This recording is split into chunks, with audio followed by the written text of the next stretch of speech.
What's up guys? Welcome back to my YouTube channel. Mentus new video ko apa new EP betul dang wai gaya tu ke trofi yang kami kalaya kasih janji aku tadi.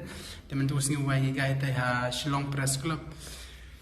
Jan mai skem pilih aku tiba pilih kuat pilih yo yang ke trofi ko kaman jaj badi ke ksir mo badi ke kaman jaj film je film mundur. Ngale dang lifestyle ni pa dang ID gi to ada sini le final ID gi.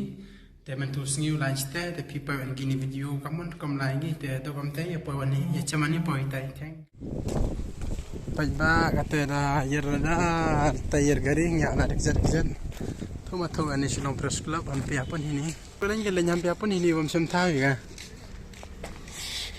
siap dah cepat oi kami sini menasamban memang yang forma tidak meluncur dong. Jadi mewan sini. Saman. Ayam deh. Ya pun sini sah ada tangan tu ni ram naik teh. Sedang ni mah. Hah? Lebak dah siap sepok. Lebak dah siap sepok. Yo mana dia meeting. Tapi awan sini yo wajah tu ekop yang kasih janji aku tadi untuk wajahnya Shillong Press Club. Kalau boleh ai hakikat ini.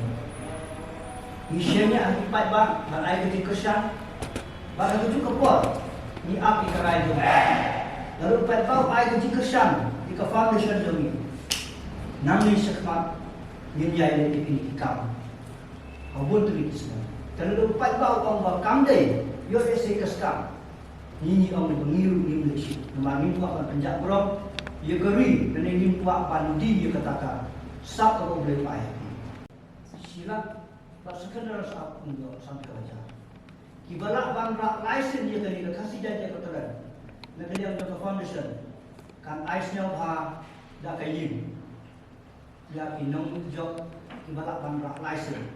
Ia kini ada pipau 6 ke foundation kap yang saya bayar. Dan pijon katakan mesin, terlalu tinggalkan mesin ke syam orang itu. Kebalai pak syam dengan untuk tangkinin nama. Penduk jika jadi akatif, penduk jika jadi senyawa salam. Tahu mesin jadi senyawa, bak mesin boleh sebut boleh dekat dengan. Nawai meeting kata yang lain di channel ini.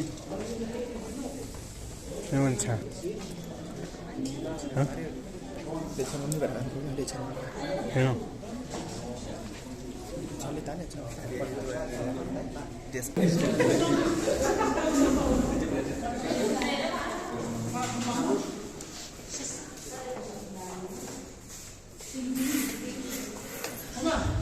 Rau cham và đi cha thành ra đi chai em chín nào